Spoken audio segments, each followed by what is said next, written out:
अस्सलाम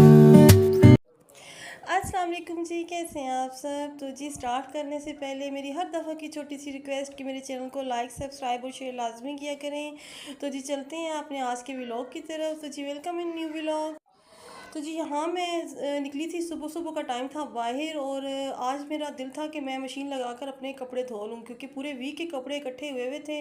और जैसे ही मैं बाहर निकली हूँ और देखा है कि बारिश हो रही थी बाहर, और मेरे पास तो और कोई हल भी नहीं था, क्योंकि मैं तो कपड़े धोकर यहीं पर बाहर ही ओपन एरिया में बिछाती हूँ, जिससे कपड़े अच्छी तरह से ड्राई हो जाते हैं।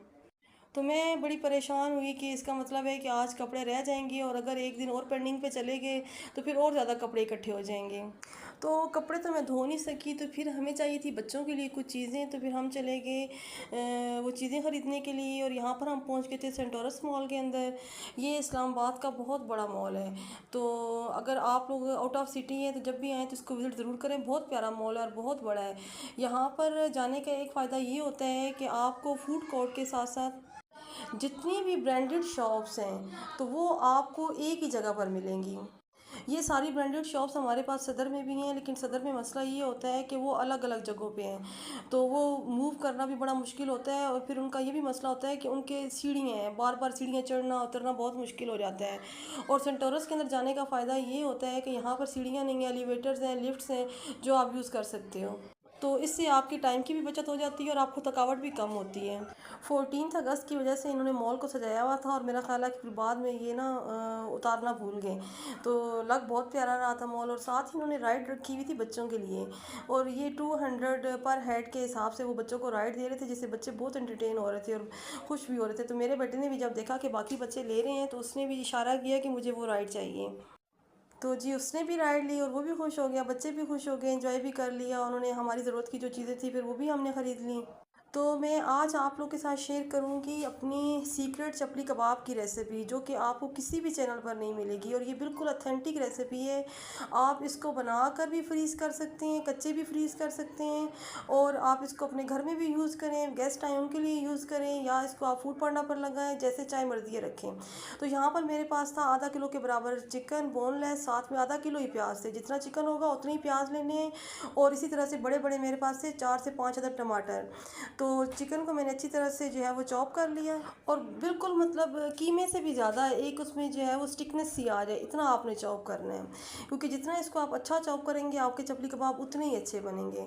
और इसमें क्वांटिटी जितनी आपके पास कीमा होना है उतने ही आपके पास प्याज होने चाहिए, और उससे आपका जो कबाब है वो जूसी बनेगा।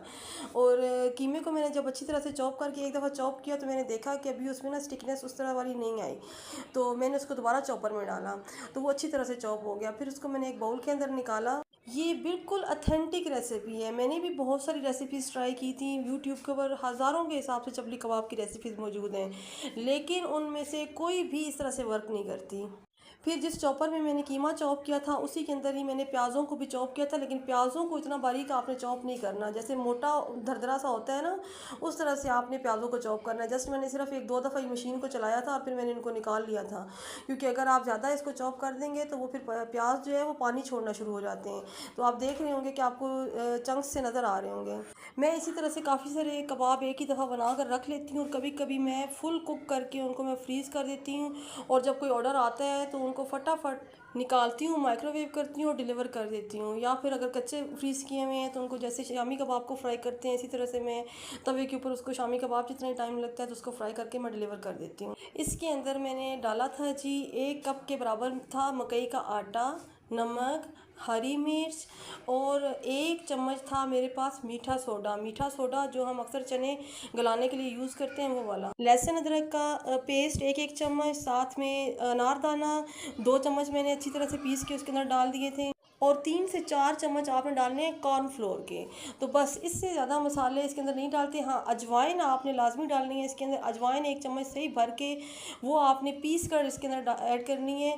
और आखिर पे जब आपने फ्राई करना है ना तो फिर आपने जो टमाटर होने हैं उनको आप बारीक बारीक काट के इसको अच्छी तरह से मिक्स करें, और वो फिर आप फ्राई कर उस टाइम पे फ्राई करने से पहले। लेकिन जब आपने सारा मिक्सचर बना लेना है ना तो फिर उसमें आपने उसको 1 घंटा रेस्ट भी देना है। और आप देख रहे होंगे कि मेरा चपली कबाब जितने साइज़ का था वो तवे पर जाकर उतने ही साइज़ का रहा है, वो बिल्कुल भी सिकुड़ा नहीं है।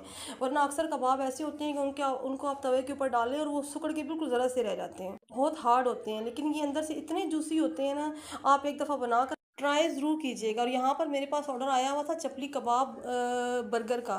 तो मेरे पास तो बड़ा बहुत ईज़ी तरीका है ये कि फटाफट निकालती हूँ फ्रीज़ हुए हुए चपली कबाब्स को, उनको माइक्रोवेव करती हूँ और बन को मैं थोड़ा-सा हल्का-सा बिल्कुल वो ऑयल या घी जो भी होता है, बन को मैं सेंकती हूँ और नीचे में केचअप और मायो थोड़ा-सा लगा के थोड़े से मतलब 1-2 जो प्याज़ होते हैं उनको मैं गोल-गोल काट के वो मैं दरमियान में रख देती हूँ और मैं डिलीवर कर देती हूँ, क्योंकि ये तकरीबन आपका 5 मिनट में ये सारा जो है वो बर्गर रेडी हो जाता है और फिर इतना टाइम टेकिंग भी नहीं कि अगर आपके कबाब बनने पड़े तो ये बहुत ही आसानी है, क्योंकि मैं अपनी तकरीबन काफ़ी सारी वीडियोस के अंदर बता चुकी हूँ कि जो टाइम आपको मिलता है ना डिलीवरी के लिए, बहुत ही कम मिलता है आपको।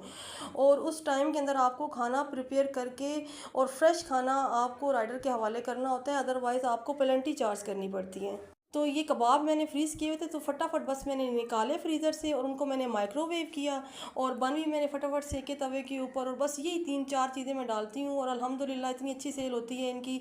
कस्टमर के रिव्यूज़ भी बहुत अच्छे होते हैं, क्योंकि देखिए आइटम आपने वो चूज़ करनी है जिसमें आपकी आसानी हो, क्योंकि अगर आपकी आसानी नहीं होगी और आप अपनी जान मार के आप एक काम कर रहे हैं और फिर उसमें आपको पेनल्टी भी देनी पड़ रही है, फिर आपको प्रॉफिट भी कम हो रहा है, तो फिर ये बहुत ही वो दुख की बात होती है इंसान के लिए। इंसान ना बड़ा डिसअपॉइंट सा हो जाता है, क्योंकि जब ऑर्डर आता है बंदे के पास उसको एक मशीन की तरह घूमना पड़ता है, और अगर आप अकेले हैं तो और भी ज़्यादा मुश्किल हो जाता है। अगर घर में आपके 2-3 मेंबर्स हैं तो फिर भी काम चल जाता है कि एक ने काट लिया, एक ने बन जो है वो तवे पे कर लिए, लेकिन जो बंदा अकेला है करने वाला, उसके लिए बहुत मुश्किल हो जाता है। और उसके लिए ऐसे आइटम्स चाहिए जो कम मतलब टाइम ले, बहुत ज़्यादा कम टाइम लें।